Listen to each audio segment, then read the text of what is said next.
You're watching Past the Wire TV.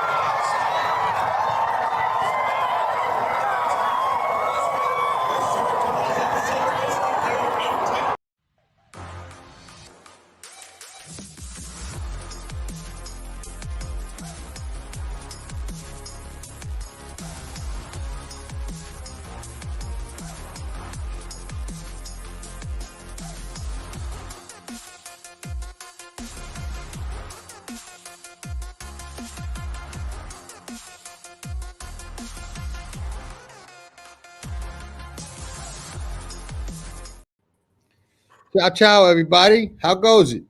Hey, doing good. Hey. Glad to be back. What are you saying, everybody? Absolutely. I think it's okay now. Officially, we could say Saratoga is in full swing. Rocking and rolling.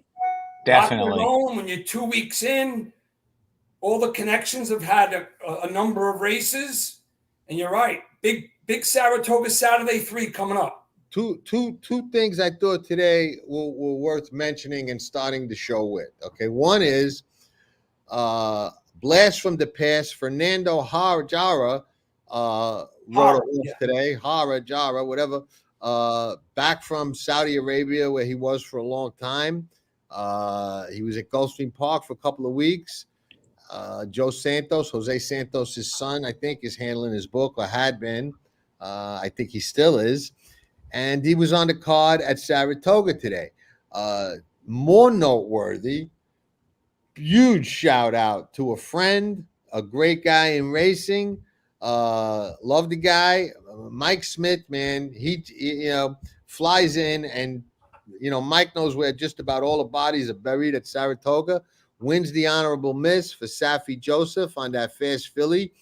Beats Pletcher's horse. That was, I would say, more highly regarded last year than this year, but beat money's gold. I liked the ex-California horse, Steve Asmussen's horse, Clearly Unhinged.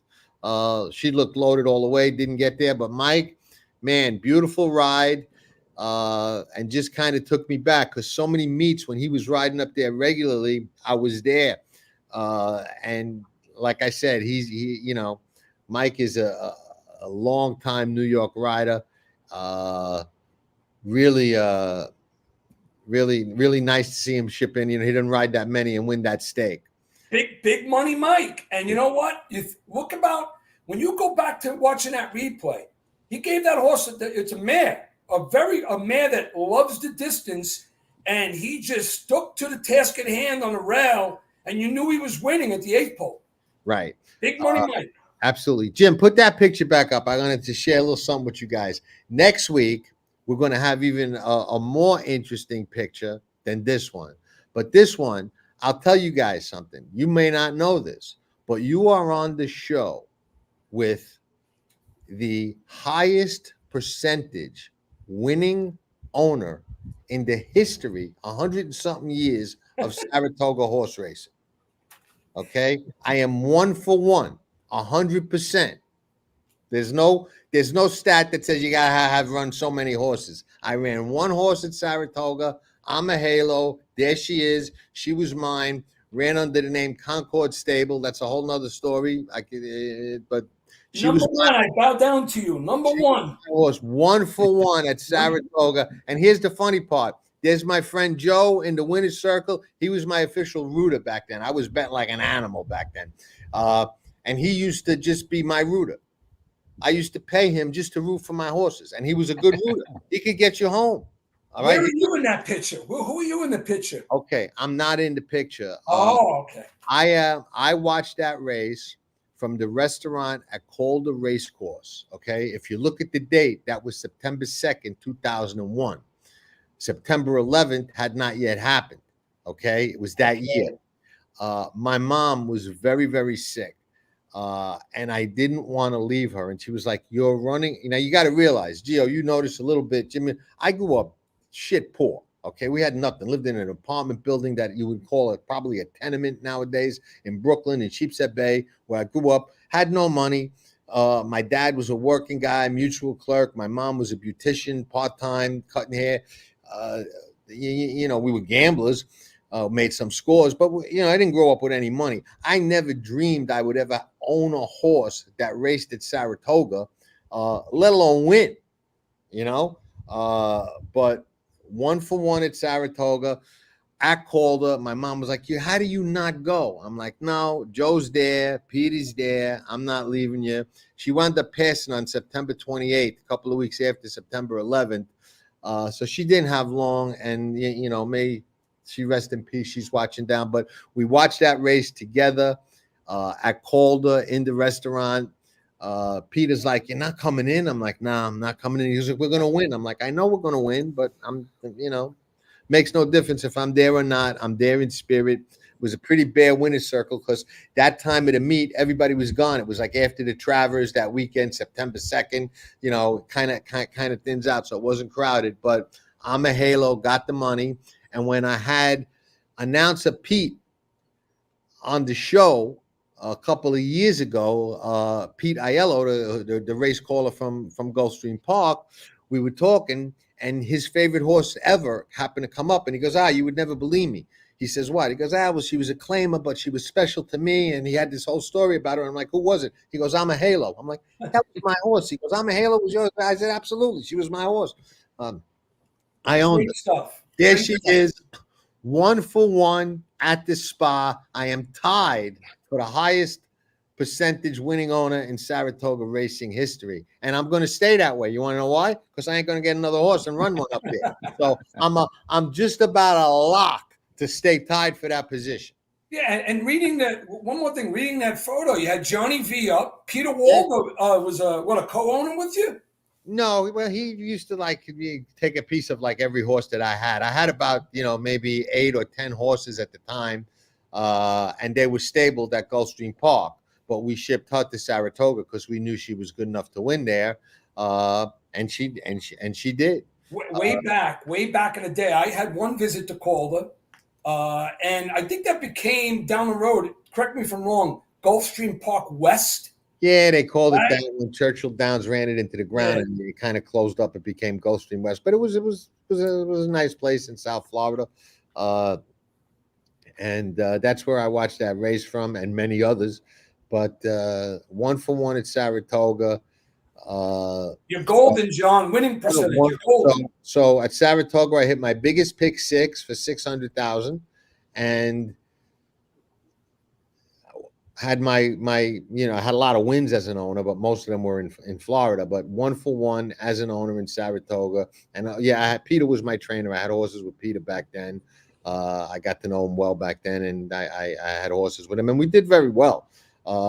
I got out of the game and out of owning horses for one reason and one reason only, and I was one of the few guys that did good with claimers. I got out because my thought was, if I can't compete at the highest level, if I can't compete with the, you know, Micropolis, John Stewart's, Godolphin, Judman, and be in the Breeders' Cup and Derby every year, and you know, have horses with guys like Baffert and Brown and that, I don't want to play. You know what I mean? I want to play at the highest level, or I'd rather bet on them and watch them and talk about them with you fine gentlemen like we're doing now. So that was why I got out of the game. So when I lost my last horse to the claim box, I said, you know what?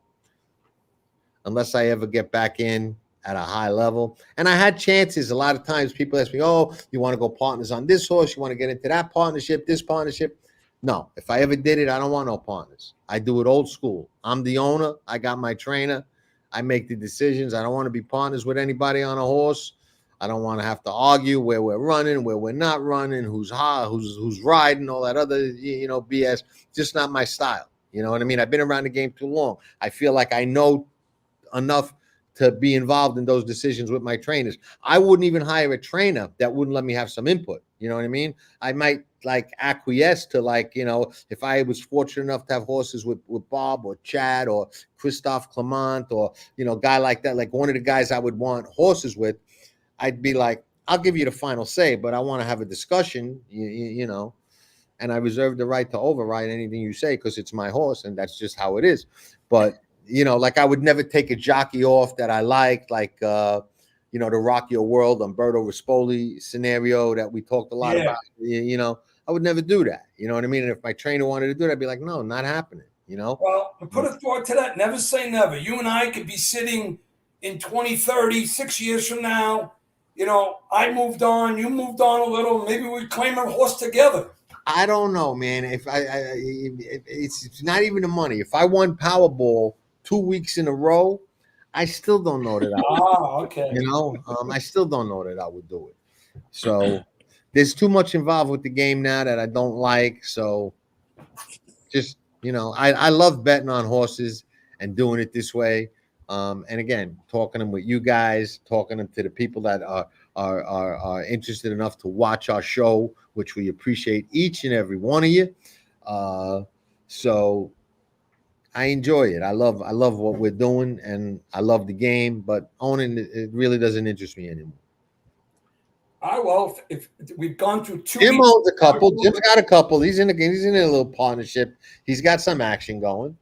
Yeah, it's fun. Yeah, the horses aren't all that good. Well, you had a couple of wins. You were a little hot there for a while. Yeah, they won. They won. They both won within 2-3 weeks of each other. So that was exciting. Cool. So Gio, we got to get you get a horse. You were on the backside at Monmouth last week, taking it all in, talking to all the trainers, visiting up close those real nice, expensive horses. Yeah, it was a wonderful day, Haskell Day, and you're right. I spoke to so many industry professionals. I was delighted to talk with, congratulate Danny Goggin, literally right after the press conference for his effort and his great training on door knock, and running into Brad Cox minutes before Timberlake broke out of the gate. Yeah, and I saw every one of those big time grade 1 horses 3 feet in front of me, and it was a great experience. Why don't we then, since we're talking a little bit about the Haskell and Dornoch, let's just start with the Jim Dandy right off the bat. We'll do the Vanderbilt second. All right, that works. Yeah. All right.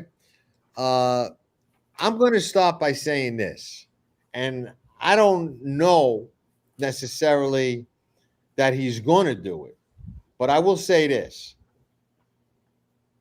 Never will Sierra Leone get a better setup than he gets in the Jim Dandy on Saturday, to the point where I would go as far as to say, and I don't know if you gentlemen agree, but it's, in my opinion, put up or shut up for Sierra Leone, because there is nothing but speed, and speed. And if fierceness can overcome this field pace scenario and win, I think he's going to have to sit, and sometimes in these races, somebody jumps out and nobody goes. I don't know. Maybe we'll see that. But I mean, even money, 6-horse field, nothing exciting. But how does this horse not win on Saturday? You tell me. Yeah, I agree. I think it's a, loser leaves town race for Sierra Leone and fierceness. Like to your point, John, he's got the perfect setup here, does Sierra Leone, and he's just better than these horses, and he needs to show it. Otherwise, I think just going back a couple of years, you kind of have to start lumping him in with a horse like Tacitus, who had all the talent in the world, but just seemingly never won. Yeah. And, I'm not. It reminded me of Zandon, who won the B-Class. I think he won the Woodward or another race later that year. But, he was there all the time, always looked like he had that great potential, ran a great race in the Derby, just got beat. But if Sierra Leone doesn't get it done on Saturday, kind of shades of, like you said, Tacitus, Zandon. Yeah, just a horse that has all the quality, all the talent, just is not getting wins. I'm gonna give you a scenario, since you started with Sierra Leone, and obviously he's a deserving, not only main contender, he's probably most likely going to be favored because, John, like you said, it's a small field. He's going to be well back. There's going to be pace. It's set up perfectly for him. Perfect. Here's a scenario I see him losing. Okay, so I'll crack the mold with how you could beat Sierra Leone, and it's where I'm landing. And this has nothing to do with me being overly enamored with fierceness, but fierceness. You're a little overly enamored. I'm out. I'm gonna just make my argument. Fierceness and Lady Gaga. Yeah. I'm proudly supporting and displaying Gaga on my chest today in my shirt. But let me tell you something about fierceness. First things first, I think you and I, or the three of us, knew that he wasn't going to make the trip and run in the Haskell. All right? He is training well. I trust Johnny V. Mike Rapoli has a plan. He's training well at Saratoga. He keeps him there at Saratoga. He drew a short field. There's not going to be much of a fight. I trust Pletcher. He does have the 3 races that make you say wow with a capital W. If he runs back to either one of those 3 races, he's going to be an absolute handful. And it looks like to me that fierceness is going to sit just off. He's going to let a couple of the others go out. He's going to sit in a perfect trip, get the lead, and it's going to be up to Sierra Leone to run him down. And here's the big thing on Sierra Leone, because I love the horse. He's regally bred. He's got to run a straight line in a stretch. He's got to get it done and keep coming straight. He can't lug in. He won't have any excuse. You're right. It's put up or shove. But he's going to have to run down fierceness. Here's what I think of Mike Rapoli's plan. Okay. Yeah, or the plan is there is no plan. Right. They were training to the Derby. Derby was a disaster. Comes out of that, we're training for the Belmont. Then he gets buried in a workout by Mindframe, and they're like, well, maybe, Fierceness was a little tired after the Derby. We gave him an extra week, but he's going to be in there. He's going to be in there. Then, of course, he's not in there. And then, he's training up to the Haskell, and then he doesn't get on the van to even go to the Haskell, and he shows up here. I don't think they have a plan. I think this has been a PR nightmare for this horse. John, this is I'm looking at the Brisnet, and I know, we talk about this on the Derby radar shows, and to Brian's point here, he has yet to pass his Breeders' Cup juvenile figure on the Brisnet. Okay, but he ran the monster race as a juvenile off the pace. What he did in the Florida Derby, granted, it wasn't the best of fields, okay? But the horses he beat, they were sort of up and coming in the spring, and he laced into them effortlessly. The Derby is an excuse. It was 1.25 miles. It was a fast pace. We all know the log jam and the cavalry charge the Derby is. He led to the top of the stretch with Track Phantom right on his heels. We know about the trips. I just think the layoff suits him. He's training well. He stays inside. I'm telling you, Fierceness will have the lead at the 8th pole, and Sierra Leone is going to have to run Fierceness down. Fierceness will not lay a lemon. And let me tell you something. If Fierceness runs to his capability, he could win this race by three or 4, and Sierra Leone is second by 4. There's no question that what you said is an accurate statement. If he runs to his best race, he could probably win this race handily. But for sure, here's the thing, okay?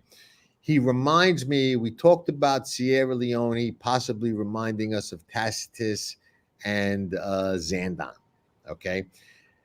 Fierceness ran that monster number in the Florida Derby, okay?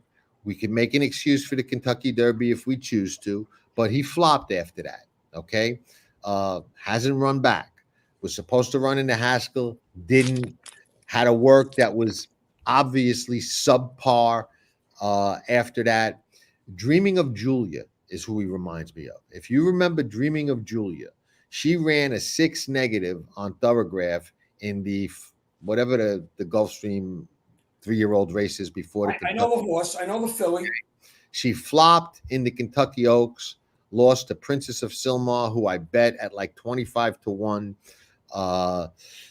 Off the bounce theory, I threw her out. Now, she did break bad in the Oaks, but she never came back and duplicated that effort ever. And a lot of times, okay, one thing that I've learned and take away from Thoroughgraph, and this goes to what Brian said about the up and down pattern. And I generally agree. He does have that type of look to him, but now he's off a longer layoff than normal. And if you remember, after the Breeders' Cup, what happened to him? He came back in the race at Florida and didn't win, okay?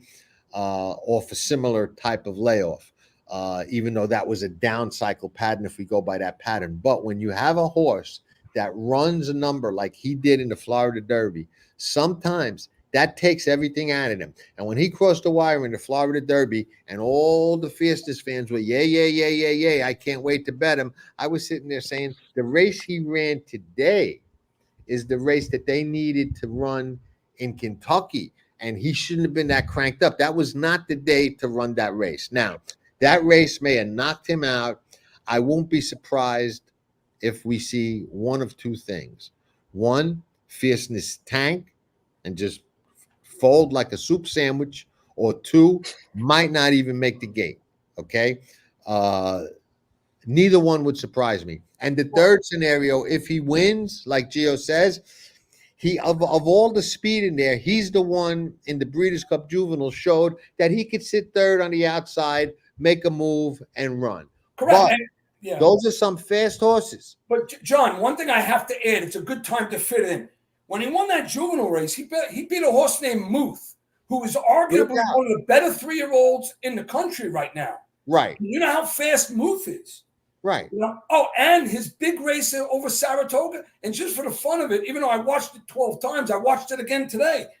He broke his maiden. He looked like Forrest Gump. He was in the mud. Unrelenting. In the mud. If his race over Saratoga was on a fast track, I would like him more, because you guys know I'm a big horse for course guy, especially at Saratoga. I think that's the biggest horse for course track in the country and maybe the world. So, you know, I like the fact that he has a race there, but I just think this race really sets up for Sierra Leone. I thought Sierra Leone would run past everybody and anybody in the stretch of the Kentucky Derby. He almost did.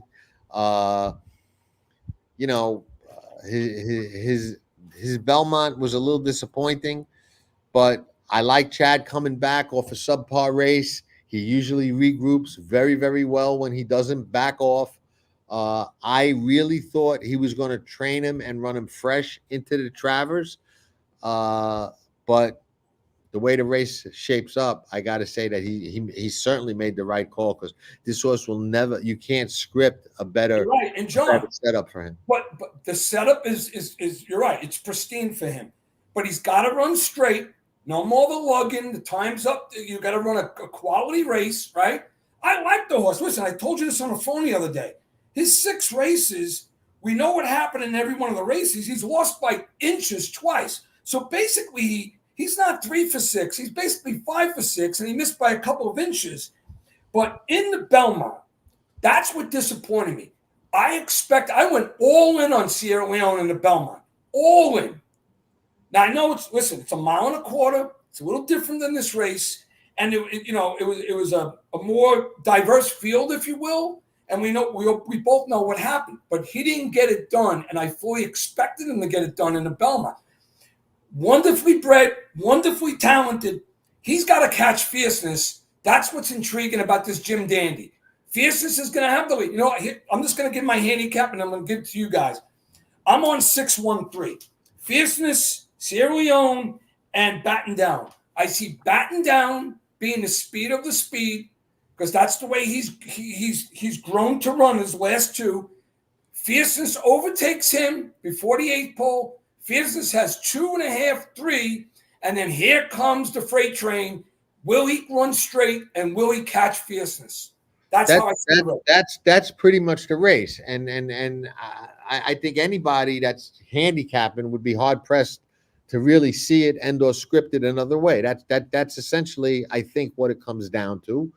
And the best horse should win. You know, and I think a lot of it will depend on how much fight Batten Down and that other speed have when he tries to pass them. You know, That was what Pony Express, yeah. No, you know, because he's gonna probably stalk. You know, even though that's not what I would do if I was riding him. If I was riding him, I would say I'm on the best horse. I'm the speed of the speed, and I would try and outbreak them and pull an Angel Cordero. And when the gate opens, be 2 or 3 lengths in front and say, "Come catch me if you can." But Johnny's patient and probably won't do that, and Mike probably won't want him to do that, especially if the Travers is the main goal, which it probably is.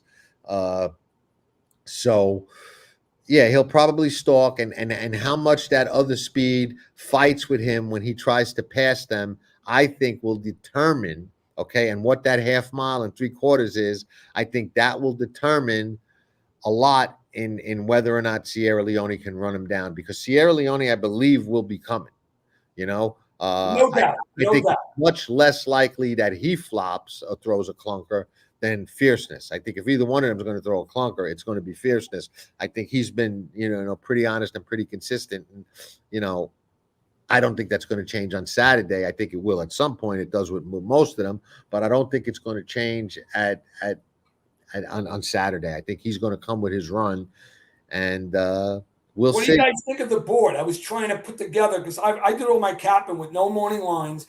I have it listed the way I saw it. If I was the guy with the DRF and creating the morning line, I have Sierra Leone 8-5 and fierceness at 2-1. That's what I had. I would say that, in my opinion, is a generous price on both of them. Well, I think a lot of people probably gravitate towards that on again, off again pattern from fierceness, and you know, Seize the Gray being in there is going to take some excess money from my racehorse. So, you know, I'm not an odds maker, but I do think, given those two factors, you're going to get a pretty fair price on Sierra Leone, and you know, might even be a little bit of value on him, you know, whatever the odds end up being. You know, in my opinion, at least, I think he's the best horse in the race. The race sets up perfectly for him, and he needs to win. And I think those other two are going to take a bit of money and give you a good price on Sierra Leone. One thing I studied, we all saw the Belmont Stakes. Sierra Leone, the last 150 yards, he made up gushes of ground, but I just question why we all were all in on him Belmont Stakes Day. That's a race he should have won, and he ate up a lot of ground on Mind Frame and Door Knock, but he didn't get there. There was a little bit of a flip side to that coin too. How was the track playing that whole weekend? True, your speed up front, absolutely. What was Chad's major concern going into the race, before the race on national television? Yeah, didn't like the way the track was playing. But he did have a 1.25 miles, and he's bred for the distance. He's bred to go even 1.5 miles. Yeah, but when speed's holding, doesn't matter if they're running 2 miles. Speed's holding. You know, they carry home. You know, the track is a lot more honest now than it was then. We've seen so many Jim Dandies over the year. I don't think Seize the Gray has any shot in this race to be the winner. So I'm dismissing him. But the intrigue is, fierceness and Sierra Leone at the 16th pole. Who wants it more? Be interesting. You know, fierceness, what I said, my major complaint about him since day one, and Gio, we've discussed this, he's never won a fight. You know what I mean? He's never won a fight. Anytime somebody give him a tussle, he's folded. You know, and Sierra Leone, he fights. He doesn't win them all, but I can't argue with that. But listen, what happened in the Derby is a past, and what happened in the Champagne for fierceness, he hopped so badly at the start, he lunged, then he made this big move, and then he flattened later. He was a baby. So Yeah. He only has one lemon in my eyes, not two.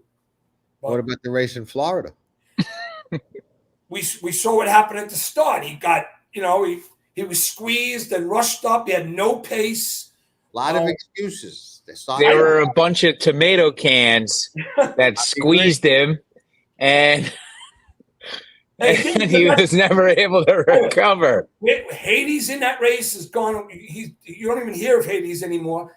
And Right. Domestic Product went on to He's win fine. this race. Yeah, he's a nice horse. All right. No doubt. The Vanderbilt similarly has a ton of speed. I think for me, it comes down to one of two horses, and I don't know which way I'm going to lean yet, but I think Nakatomi and Subrogate are the two horses that are going to get the trip. And I think one of them is going to be the winner. One of those is the one that I liked the most. Just trying to pull up the PPs here.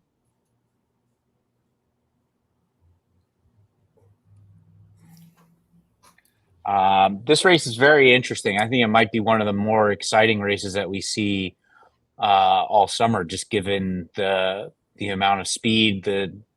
At 6 furlongs, I think it's just going to be just very, very thrilling. I think the whole thing sets up for Subrogate. That's my top choice. That Skelly horse is really intriguing to me as well. It seemed like I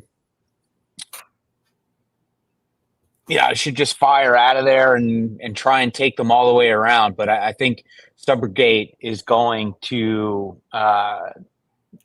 catch them. I mean, Nakatomi is quality as well. I think there's like 3 or 4 horses in here that I thought really had a legitimate shot to win. But I thought the last 2 efforts from Subrogate were really good, and I think this is an opportunity for him to shine. And I like that he's got IRAD on there too. So I'm going all in on Subrogate. All right. You want to go, John, or should I go? I want to counter that. I already did. For me, it comes down to Nakatomi or Subrogate. I think they're the two that are going to get the trip. I think there's a ton of speed, and I don't know which one of those two I'm going to land on, but I'm pretty sure it's going to be one of those two.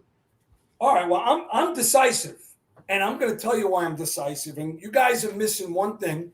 I respect your opinion, and I think Subrogate is a nice horse, and you got value at IRAD. But you notice last 3 races, Lasix. This race, no Lasix. And Lasix is, to me, when you see this type of, when a horse is on a roll, improving, Bayer, 84, 99, the big number, Son of Arrogant, all of a sudden, no Lasix. I think that's going to play a part in this race because I don't know how well or how fast this horse is going to run off Lasix. Who I land on, because I heard Asmussen say one thing, and it was very, very flattering. And then I said, let me watch some Miskelly's races. He said that this is one of the more dependable horses he's ever trained. So you look at him, all right, on any level, the horse is 14 for 15 in exactas. Digest that for a second. Winning 10, 14 for 15 exactas at the distance, unrelenting, runs the same way every time, training well. Is he going into a grade 1? The Alfred Vanderbilt? Yeah.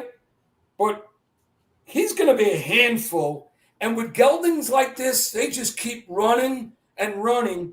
And the horse, his resume is flawless. So I couldn't get past Skelly. But I did want to talk about a horse who I think is a threat, who I'm going to use in my multiples. And I like 2 horses and 2 horses only under Skelly. I'm very intrigued by Nakatomi. I thought the Breeders' Cup Sprint in the race where Sayaz rode him, and he was third to Elite Power. I like that race. I think he's going to get money. I think Leone is a good fit for him, and he's ridden him many times. I think he's going to sit a good trip. I think Nakatomi is going to try to go after Skelly and have the more powerful strides in the stretch. And the only other horse I put in consideration here, of course, is the horse for the course, Bill Mott's horse, Baby Yoda. Stepping up again, quality race, beat everybody last time over the track, 4 for 6 at Saratoga. Could be a handful, just a notch below. So I'm 6-1-4, and I'm only using the 6 and the 1 in my multiple. I mean, very, very logical opinion. Let's talk a little bit about John Sadler's horse. Real quick on Nakatomi, John, you're not worried about the horse coming back from Dubai?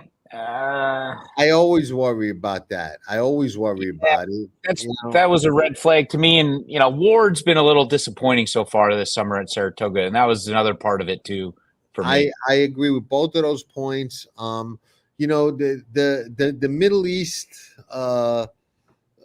kiss of death has not been as profound the past 4 or 5 years as it used to be. Horses do now occasionally win or off that trip. I don't like it. It's not ideal, but John, I have to ask you, a man of your experience, before we got off the topic of Subrogate, what about my point of him not being on Lasix? It's a big step up with no Lasix. It's always a question mark. You know what I mean? Always a question mark. But I don't let the on Lasix, off Lasix theory guide me unless it's really, really evident and jumps out at me in the past performances that this horse, just runs much better every time with Lasix and doesn't run well without it. I've seen horses come off it and run bad, go back on it and come off it again and run good. So I'm not going to let that sway me on any given race unless it really, really jumps out. But yeah, that's a concern with him. And the points that Jim brought out on Ward's horse on the rail are also concerns. But the way I see this race, I think there's a lot of speed. I was on Skelly early in his career a couple of times when he won. I'm not as in love with him as a lot of other people are. I think he does have some vulnerability. And certain speed horses, when you watch them run, how can I word this correctly? Certain speed horses like Skelly, when you watch them run, I always kind of worry a little bit about him. And it's because Skelly, if you watch him and you watch all his replays, that horse is all out from gate to wire. 14 for 15 in exactas, but I'm talking about watching him. Okay, you could watch him. He comes out of the gate blasting, and he runs hard all the way. He's full throttle from gate to wire. Okay, I agree. I worry about horses that do that. I worry they run too hard, too much. Eventually, something could go wrong. I like a horse that, even though they're fast and runs, they kind of shut down. And they're cruising out there on the lead rather than all out on the lead. I hear you, John, but didn't he have like a 7 or 8 race winning streak? I get it. I don't look at that as a positive. I look at that as a negative.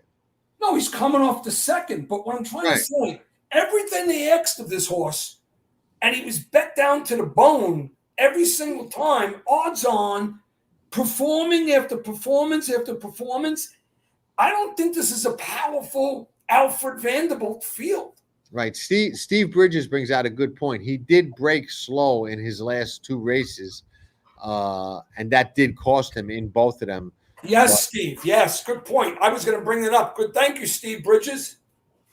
but he's got a lot of speed in there to deal with. You know what I mean? I think he's got his work cut out for him at a short price, and I don't see him heads and tails gone over this field like Steven, you do. And I made one other note I didn't mention. Subrogate, I said, yeah, IRAD's appealing always, but no Lasix. But I said to myself in my comments, the last finish, I think he could potentially bounce from that effort. Optional claimer. It's not like he was in hand, ridden out. They were running the horse. And I don't know if he could repeat that same effort off the Lasix. If he does, Very possible. Very possible. We got another shout out that John Joseph brought to my attention. Katie Davis won a race today. And Katie Davis may wind up on the show in the not too distant future. So we're trying to get her. Have her on the show. I congratulated her today, and I was on that horse that won the first race. Wonderful ride. She was patient. The horse was dropping from a maiden special into a claimer. She ran them all down in the stretch. She swung 5 wide with confidence, and she dug in. She was great. Katie, big thumbs up. Yeah, no, that was nice. So we got 2 short fields, but I think we've got 2 very interesting, exciting races to watch. And I don't think that they're that bad betting races. I mean, my philosophy with the small fields, a lot of people knock the small. You got to hook that up, John. I'm waiting. It's in your hands. Make it happen. We tend to knock these short fields and hate these short fields. Okay. It is what it is. It's the game today. You got to play the hand you dealt. My thought is you take a stand and you bet it. You know what I mean? You bet, I bet cold exactas, one horse over another, 1-2 cold, and that's it. I'll single them in a pick 4 or a pick 5 or a pick 6, whoever I like in those small fields. And that's it. Ride and die or ride and live. And can you imagine if Fierceness over Sierra Leone exacta paid $17 on a deuce and you have it 100 times? That's a beautiful thing. That exacta is not going to pay $17. Maybe 7. Right. How about Skelly over Nakatomi? Skelly over Nakatomi maybe pays $6. All right, by the way, Boshped, you know what I did last week? This is the truth. You guys who follow me know. I hammered Torpedo Anna over Candy. The exacta paid $4.40, but you know what? I'm sitting with my $200 exacta ticket. I have 100 times, and I'm doing like this because Torpedo Anna's winning by 4, Candy's second by 4, and it's like I found $100 on the floor. I'm not going to knock it. Anybody bet the cold exacta, and if that's what it pays, that's what it pays.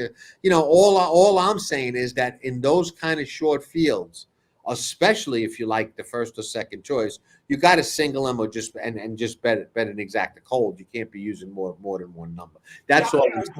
There's no reason to, hate those races. Yeah, we'd all love 12-horse fields and wide open races, and the favorite being 7-2, like the Derby. But that's not the game, So hey, I mentioned I believe Skelly's going to win, but if anybody runs down Skelly, it's going to be Nakatomi with a good trip. So I may be compelled to use both of those in my multiples, especially my pick 5. But see, I understand that, and again, I would never do that. Just the way that I bet, that just goes against my grain. My whole philosophy is, and we've talked about it many times. Cash less tickets, win more money. I don't want to dance with all the girls. I want to dance with the prettiest girl and take my shot. So who are you decisive on in the Vanderbilt? I didn't get it. I'm torn between. Oh, okay. I'm torn between Nakatomi and Subrogate. Maybe I talked you off for Subrogate because he's not no. I block out everything that everybody says. What Steve Asmussen says, I like him, great guy. I'll talk horses with him. Love to talk horses with him. But when it comes to betting, I only bet my own opinion. I block everything else out. I Oh, don't he care. said that. Think He about likes that that. quote. When he said that quote, he's trained some of the best. Skelly is one of the most dependable, reliable horses I've ever trained. And it could be a very true statement, but they don't cash your ticket for that. You can't go to the window and say, I "Hey, agree. here's my ticket. He's the most dependable horse." They'll tell you he didn't win. Sorry, tear it up. You know, and you know, I've said this on many shows. Trainers talking about their horses. You got two factors. Okay, one is hype. Okay, deception, not wanting to show a weak hand. When you ever see a trainer stand up, do you think every horse that ever went into a stake race was doing great? If you think that, No, I'll tell you. absolutely not. Okay. All right, but did you ever hear a trainer ever in all the years that we've been going to the track, Gio, since we're little kids, crossing the parking lot No, of that? we're always optimistic. I get you. Have they ever said, you know, my horse really isn't training that good. His last work stunk. I wish this. No, they don't tell you that. You'll never hear that. So hype, and then you have children. You have children, Jim. Okay, you could see anybody. Okay, when you ever see a parent on the news, the kid could have just killed 16 people. All right. Oh, he was such a good boy. He had it hard. He had this, he had that. It's like parents talking about their kids when trainers talk about horses. I don't give a shit what they got to say. I mean, it doesn't matter. There's two trainers that when they tell me they like a horse, you know, I give them a lot of leeway because I know that they're very sharp. One of them, I'm not going to mention who it is, called me up a couple of years ago, was running a first-time starter, and said, "Listen, I know you don't need anybody to tell you to bet a favorite." He goes, "So I'm not going to tell you that, but I'm going to tell you this. Whatever you do on Saturday, do not bet against my horse because you're throwing away your money." And I respected that, you know. Yeah, I'd rather a trainer tell me he didn't like his horse, and even those will win and beat you, you know. I'm going to ride or die with my opinion and my opinion only. There's nobody I'm ever going to allow to influence it when it comes to making a bet on a racehorse. I'm the same way. I respect what you're saying, John. I respect it. I just, like I said, like I said, it's good that we have different opinions on the race or on various races. That's what makes it interesting. And, you know, we all put our work into it. It's just how we see it. You know, can't see every race exactly the same. Right. One other interesting thing about Skelly, no races over the track at Saratoga. Nakatomi, a win at Saratoga. Baby Yoda, we know, 4 wins at Saratoga. Subrogate, 1 for 1 at Saratoga. So I love the horses for courses, you know. I know that, but the three works, condition, fitness. I like the space between races. I'd be very surprised if Skelly didn't come out running and win the race. And the only horse I think that could run the horse down is Nakatomi.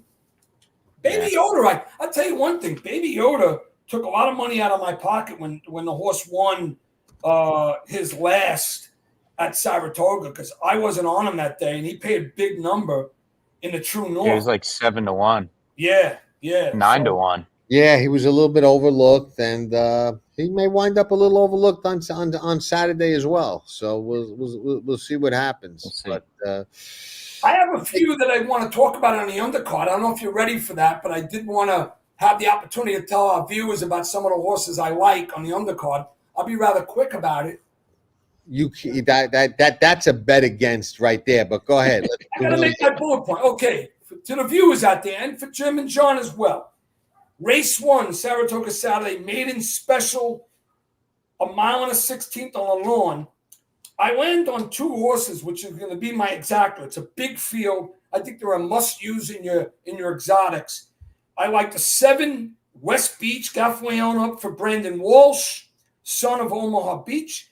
And right next door to him, the 8 Warlander, which is a good-looking son of Kitten's Joy, $450,000 son of Kitten's Joy. I like the spacing of the works and the quality of the works on the lawn, around the dogs. I took a peek. I made the horses being 6-1. I saw the morning line was 12-1. So I think I'm going to get an overlay on Warlander. So in race 1, 7 and 8, West Beach and Warlander. In race 2 for your daily double, this horse I like a lot. I'm singling him in the pick 5. In a race with a number of first-time starters, state bred, maiden special weight, I like the 5, Alvarado for Bill Mott, Time Bar. If you go back and watch his debut, the horse broke. He was in tight, not once, not twice, but 3 times. He was like boxed in. Then he made a very powerful move that I was very impressed with. It is a nice looking gray, son of Arrogant. I think that experience is going to measure greatly with this horse. Time Bar, race 2, maiden special, state breds, Time Bar wins. Finally, and watch the race what I'm talking about. You'll see what I'm talking about. In race 7, another maiden special. I'm on a horse that will be a price. Again, in my morning line, I made him 8-1. When I saw the morning line done by the morning line maker, 15-1. I'm on Fiddle and Felix. Frankie Dettori is up for Whit Beckman. All right. This is a Mendelssohn. Again, well-betting debut. Didn't like the trip. Off slow. I think the horse is going to be grossly overlooked. And I'm betting Fiddle and Felix in race 7. Those are the 4 horses I like in the undercard. The guy that trains the horse you just mentioned, just for those who don't know it, is a former Chad Brown assistant. Yes. And I'll tell you. And a former Todd assistant, too. And I'm intrigued that that's right. Yeah. On the horse. I'm intrigued that Frank is on the horse. That's true, Ron. He did, and that happens a lot. It doesn't. The horse that has a win over Saratoga doesn't win every race. You could surely have them, come in and win. But Mike goes down next week. I got a picture we'll put up that I got another record at Saratoga, and this one is one that I think, especially nowadays, okay, it had a chance to be broken, and I'll explain everything next week, in the past. But the way things are now, I don't think it'll ever be even threatened. But I got a picture next week that you guys will be like, holy shit. All right. Well, you already have me curious for sure. I tell you what it is. It's a very special Saratoga win picture. And it's really cool when I tell you what's actually going on. Because one thing we didn't mention. Go ahead. You could look at the picture, and until I tell you, you're going to have no idea. And you promise it's going to be posted next week on Saratoga Saturday 4. Unless I totally forget, which is very possible. But, so if you guys remind me, I got the picture. It's on my wall. And, yeah, we'll put it up, and I'll tell you. By the way, I had to mention, this is Saratoga Saturday related, and all weekend. Meteorologist Gio said he checked the radar, and it's going to be absolutely gorgeous. Friday, Saturday, Sunday, big fields, turf racing, fast track. Got to make money Friday, Saturday, and especially Saturday and Sunday. I'll tell you, that's good news. I like that. I'll tell you one thing I did notice watching the races today, a couple of other days. I was watching the races on the track feed. Place looked empty, man. Yeah, it looked empty. I mean, I was watching the winners in the winner's circle. You could see the crowd and all the reserve seats. There was nobody there. I was like, what the hell, man? And Jim could probably attest to this because he lives in the area. The Wednesdays and Thursdays, there's a lot of opportunity, and the crowd is probably about, I'd estimate somewhere about 10 to 12, 14,000. Where not the even crowd, spread out in the pit. But Friday, Saturday, and Sunday they get 30 plus every day. I've been up there the last 2 Sundays. 2 Sundays ago, total ghost town. I walked in at 12:45 and walked right into a picnic table that was right along the walking path, right inside the gate. I mean, there are dozens and dozens of tables.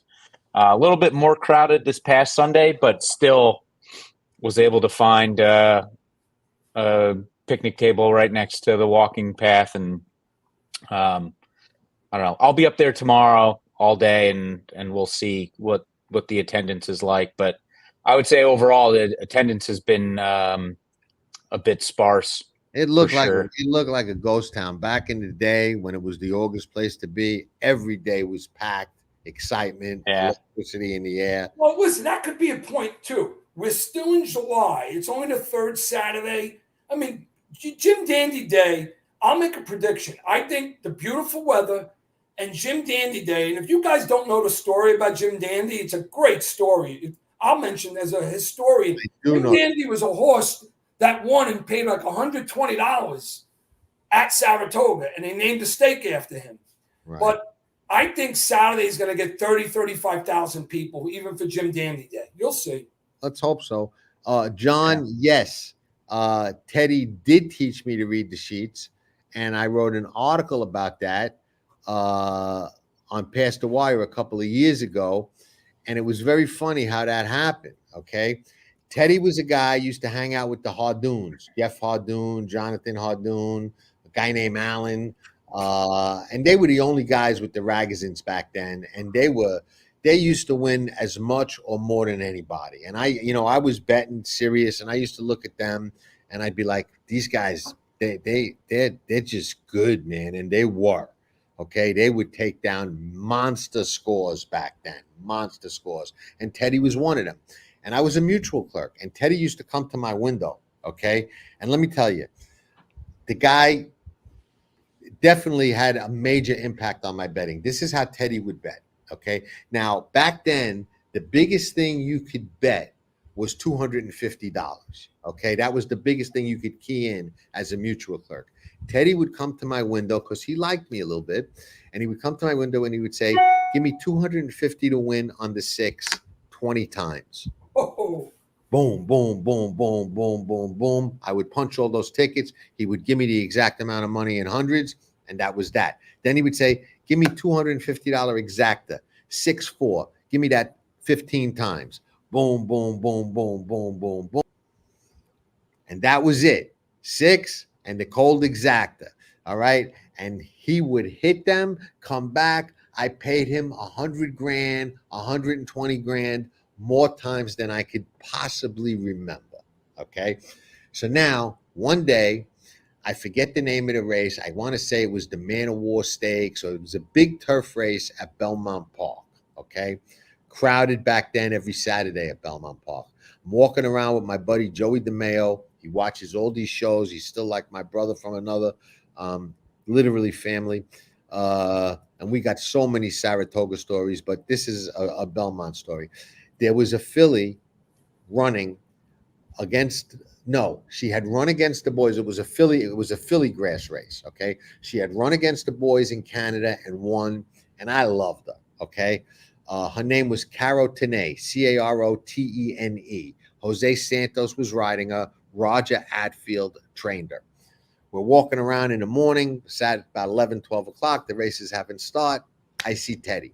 He's standing there looking at his sheets. We walk past him. I say, hey, Teddy, how are you? He goes, hey, how are you? And just to be friendly, he says to me, like anything today?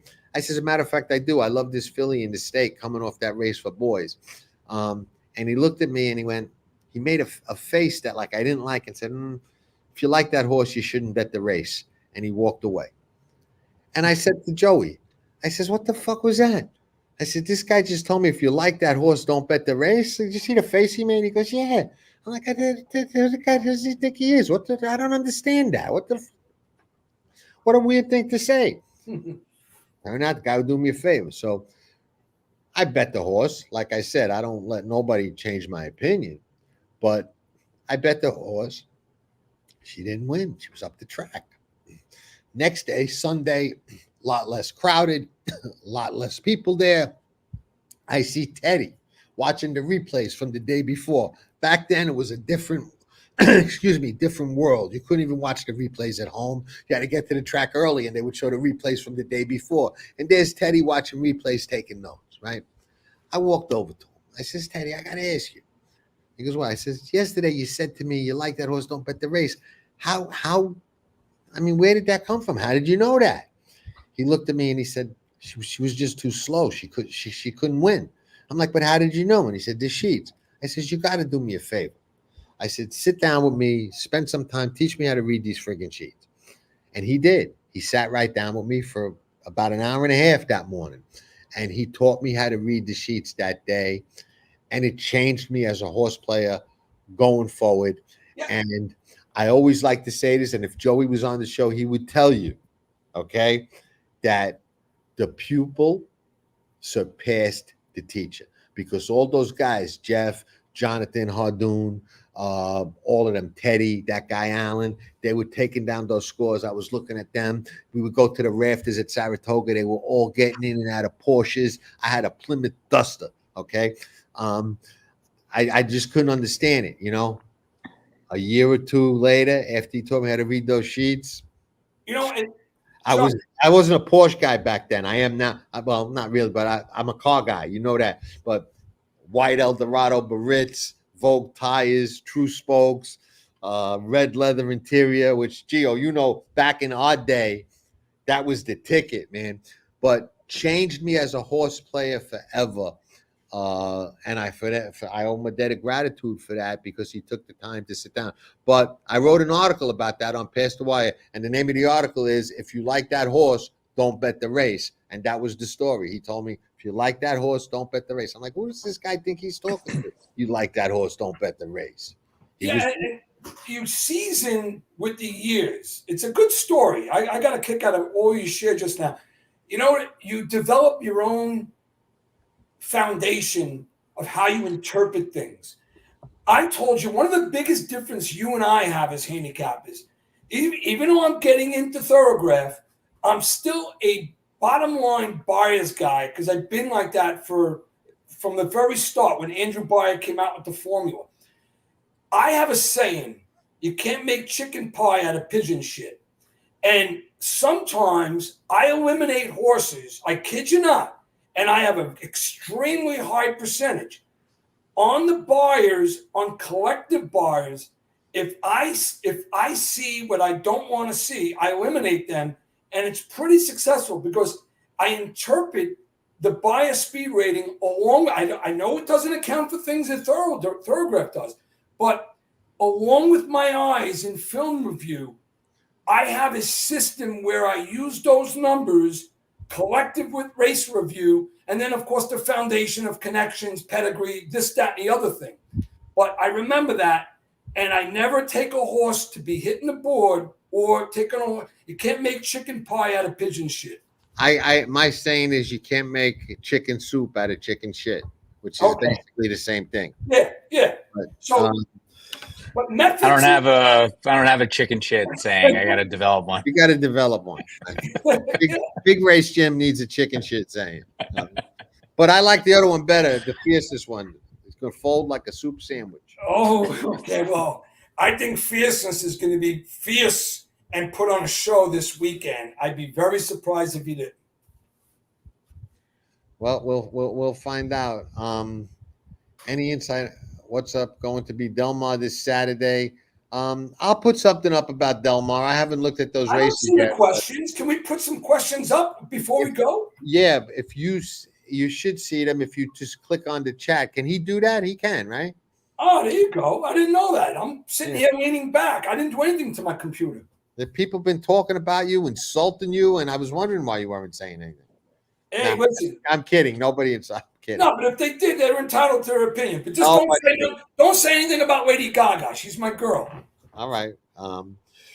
We'll do. Listen, Matt, everybody, I got so many stories about Saratoga. I would bore you. I'd keep you here for forever. Okay. I'm going to do separate videos. I've done them from time to time, Racetrack Tales, where I tell different stories. I got so many great ones at Saratoga. The Pick Six story I hit for 600,000 is a great one. I'll tell you one quick one. We'll end with, which was actually a bad one, bad beat story. Okay, I'll try and make it quick. Okay, we don't know Roshan. We think he's going to run, but nobody knows. But I'll tell you the story real quick. It was a very, very, very bad time in my life. Okay, I was involved in a criminal case. I was facing 15, 20 years in prison. No joke. That's serious time. I wasn't a kid. So it was a very, very bad time in my life. I was losing my condo, losing everything, lost my business, paying attorneys to fight these charges, doing everything I possibly could, stay out of jail. Now, professional gambler, all I knew what to do is gamble. Okay, it's all I knew. All right. I was having bank accounts seized. They were forfeiting ill-gotten gains, all of that crap. Nightmare scenario. Everything you could possibly say was happening to me at the same time. All right. So I didn't go to Saratoga that year because of all this, obviously. Travis Day comes. All right. I muster up about $6,000 or $7,000. Okay. Which was really nothing because I owed out 10 times, 100 times that, and everything was getting seized and froze and whatnot. And I'm fighting this case, and the lawyers, all they want is money, right? So I get this money, and I'm like, I got to make a score to buy myself some time and stay alive, you know? So I come up into Travis with Mambo in Seattle. And I think he either won the Jim Dandy or the Curlin. I don't remember which one race it was, but my horse for course guy, blah, blah, blah.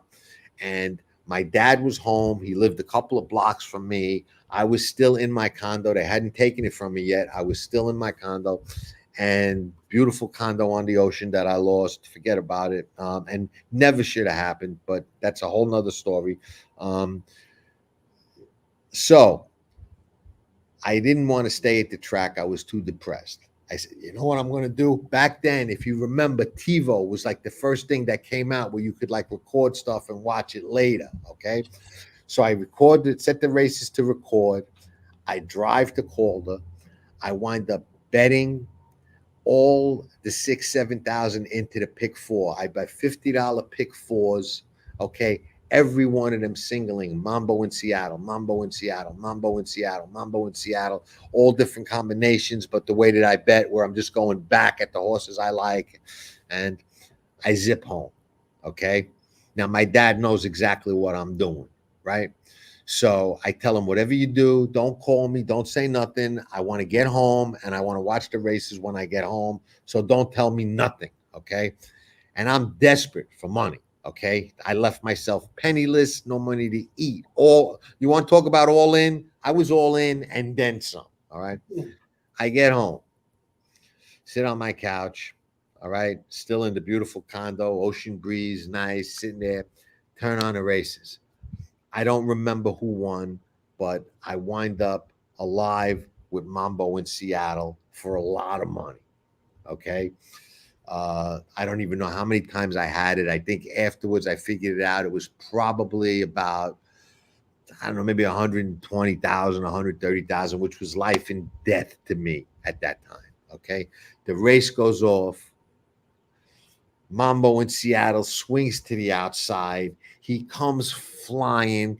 He gets up. He wins the race. I got no doubt he got up. Robbie Alvarado stands, or you could watch the replay, and fist pumps like I got it. Robbie Alvarado rode him, and I'm like, yes. And they're galloping out. And I pick up the phone. Now, the race was over an hour, okay? I pick up the phone, and I call my dad, and he answers, hello. I'm like, hello? We won. What's the matter with you? He's like, we didn't win. I'm like, what are you talking about? We didn't win. I just watched. He won. He goes, he didn't win. I'm like, what that? Let me call you back. Boom. And I hung up. And I'm watching. Colonel John somehow got that photo. You could watch it now. I still can't believe it. I don't understand it. It was probably one of the worst beats you could possibly have. Not because of the way I lost. And the way I broke my dad's heart, the way I broke my own heart, I lost the condo, I lost everything. I did not lose the case, so I didn't spend 20 years in prison. I did wind up taking a plea because the stakes were too high to go all the way and leave it in the hands of a jury. As a professional gambler, I'm not the kind of person that a jury's going to love. So that's a whole nother story. But it was probably one of the most stinging beats that you could possibly have because of the way I lost and because of the way he lost. And to this day, I'll never forget Robbie Alvarado. It fooled him. And how much you had writing on it too, John. Yeah, everything. Beg, borrow, and stole. And he fist pumped. He had it. Yeah. And I believe that. And as soon as I heard my dad's voice, I know the race. It don't even look like it. It don't even look like a loss. It looked like a dead heat or Mambo won. Listen, I didn't, and I'll always hedge to call a photo because I don't want to, think I won if I didn't. I had no doubt he won the race when I watched it live. None, zero. Crazy. Let me tell you a quick story about this. I'm a Wall Street guy. I don't look like a Wall Street guy, but I was for many years. Jim, you were still a child back then with this story. So I'm on Wall Street. I'm in my first year. I'm 21 years old, but I was betting horses often because I handicapped since I was a teenager. Long story short, when Saratoga came around, I would leave my desk and go down to like 5 floors down. We still use change to make calls. And I used to get the results by dialing 976-6969. Right, stretch call. You get the stretch call. Yeah. Stretch call. I've done it.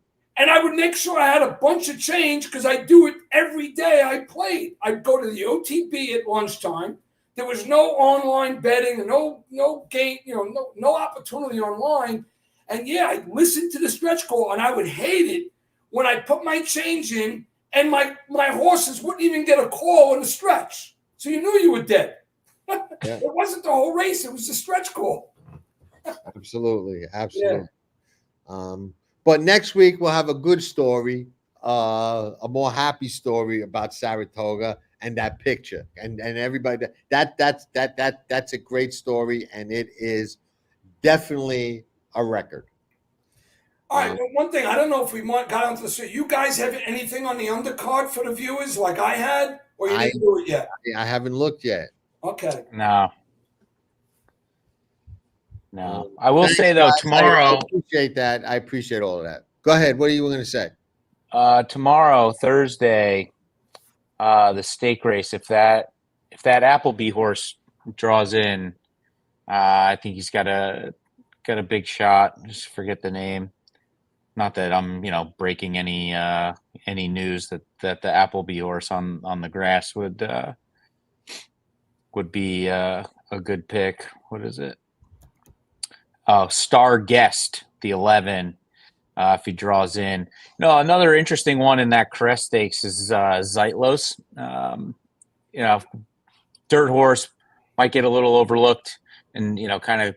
I don't know. Asmussen's quotes seem pretty high on her, just kind of reading between the lines. So that was interesting. And I really liked this Secret Money as well in the Caress. That's race 9 tomorrow. All right. Let me answer Rodney's question because it's an interesting question and there's a little bit more to it. And I've told this story before.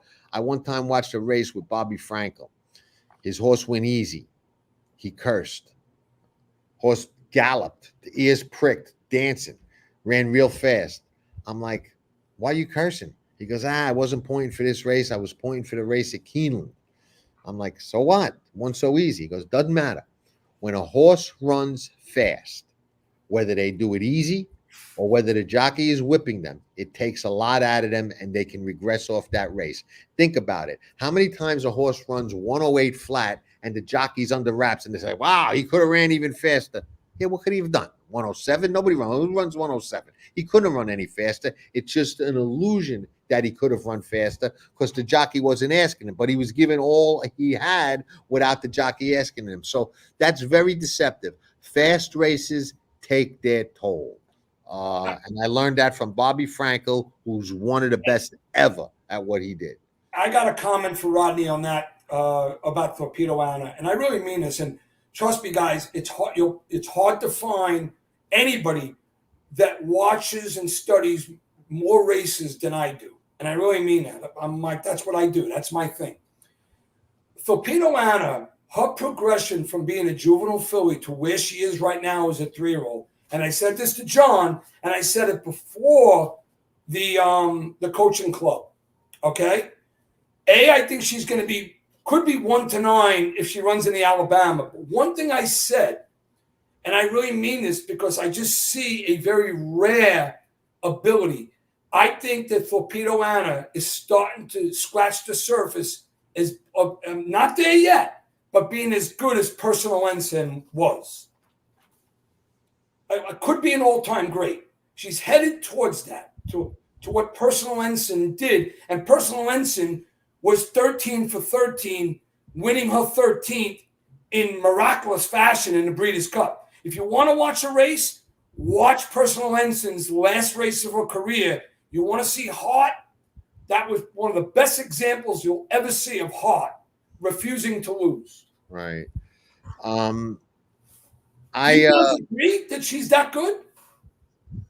No, I think she's real good. I got nothing bad to say. But you think she's headed towards greatness, like all-time greatness? You know me. I'm always conservative. I never call a horse a freak until I'm convinced they're a freak. I'm conservative. I think she certainly could be on that path. She's definitely the best 3-year-old, male or female. But whether she's an all-time great, I seen a lot of great horses. You know what I mean? I seen Ruffy and I seen Shuvi, who they're running races named after her. She used to beat the boys all the time, relaxing. I mean, so many great ones over the years. But I don't say that about many. Rachel Alexandra. There's just so many. So is she at that level yet?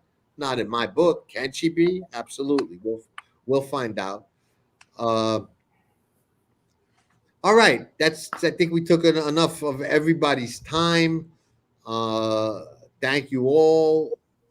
And Harry, one day I'll do a show and I'll talk more about that and what my charges were, what I pled to. That was only one case. There was a few. But I grew up in Brooklyn. It was not uncommon. My case sounded a lot worse than it is. Believe me. It sounds bad, but it wasn't as bad as it sounded. But we'll talk about that, man. It just would be a little involved to get into now. But I guess that's a wrap, gentlemen. What do you think? Yeah, all right. Yeah. I'm very excited about the weekend. Not just the 3 maidens I gave you guys. I think it'll be to your advantage to jot them down. Especially watch that race I talked to you about with Time Bar, race 2, Saratoga. I think the horse moves forward from that and should win the race. But listen, you got to do the work. You put the work in, gather pearls from different people, gather pearls from us, stick to your opinion, and send it in. Absolutely. When you're decisive, you make money. When you're passive, you lose. And everybody, Adrian and everybody else that wished me well for that, I really appreciate that. Thank you very much. And just so you all know, never stop punching and never stop fighting, because that was 2004 around. Okay. I went through that. I wound up homeless, friendless, in the street. My girl, big beautiful model, left me. I lost everything. Okay, literally homeless, nowhere to turn. Very few people stuck by me. People that I had helped just wrote me off, figuring, he's gone. You know what I mean? And I never stopped fighting, and I never stopped clawing, and I never stopped working and doing what I love, and I bounced back, and I'm in a much better position than I ever thought that I would be, because I was homeless, man. I literally homeless, man. I was living in a motel, lost everything that I had, everything. So if I could do it, you could do it. It's determination, and just you don't stop punching. You don't, you get hit, you get up and you fight. You don't pack it in. I could have easily packed it in, and believe me, I thought about it many times. It was hard, but I just said no. I'm not going to quit. If I go down, I'm going to go down swinging. And fortunately, thank God, when the smoke cleared, I was standing. And John, what's my mantra? Better days always. Better days. I thank God, because I don't believe that I could have made it through what I made it through without him, man. No way. Would not have happened. Would not be here. So let's reconvene for Saratoga Saturday next week. I got a great picture, a much happier story. There's a little intrigue of that one too. You'll get a kick out of it. But thanks everybody. I appreciate it. We'll all keep punching together. Like Gio likes to say, we win together. You ride with us, you'll never starve. We'll get you going, man. Like, subscribe, comments, let us know. If you need a good recipe for Mr. Setti, because I love to cook, even ask that. He loves to cook. We're great team. He loves to cook. I love to eat. Can't go wrong. What's better than that, right? Unfortunately, he lives in Jersey. I live in Florida, so it's not like I get invited over for dinner all the time. But if I lived anywhere near him, I'd be at his house like 5 nights a week. He'd be his grocery store bill would double, because he'd say, "Shit, John probably be coming over. I got to make twice as many shrimp." Look at this racing forms from the past couple of weeks. This is my life's work. The shrimp you made a couple of nights ago looked absolutely delicious. Oh, thank you. All right, I got to say this about Gio. All right, and we'll end with this. Excellent handicapper, likes to gamble the horses, good at what he does, good videos, good articles, everything good, positive guy, sweetheart, can't not love the guy. But his true talent, he's missing. Okay, the guy is the best menu writer in the world, bar none. He could turn a shit restaurant into a place like Rayo's, where you need a year-long wait reservation if they just let him write the menu. That's very descriptive of the meals I prepare. He should start a business where he just writes menus. Look at his posts on social media, on Instagram or Facebook. He describes a meal like nobody does. Nobody describes a meal better than Gio. Well, maybe we'll all be gathered around. I'll be cooking for a bunch of you fine people. All right. Staff and our viewers. Everything's possible. We're ready. And his brother owns a restaurant. So if you're ever in Sheepshead Bay, go to Anthony's Place, Ocean Park. Sheepshead Bay, Brooklyn, USA. Great guy, too, just like his brother. Thanks, right. I appreciate the kind words. Okay. Thanks, everybody. Harry's hungry. I'm hungry now, too. I didn't even eat dinner yet. It's what, 9 o'clock. Okay. Ciao, everybody. Let's get him. And let's go get him. Tracking trips from Past the Wire and the Pick Six King, John Stetton.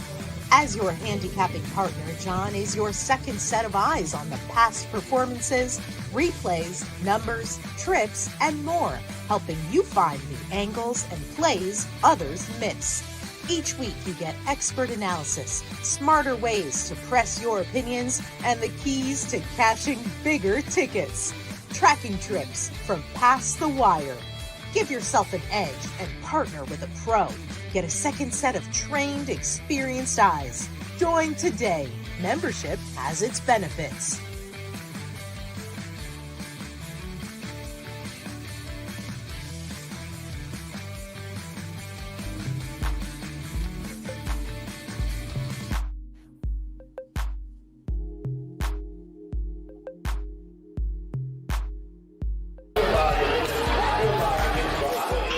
Nobody does it better.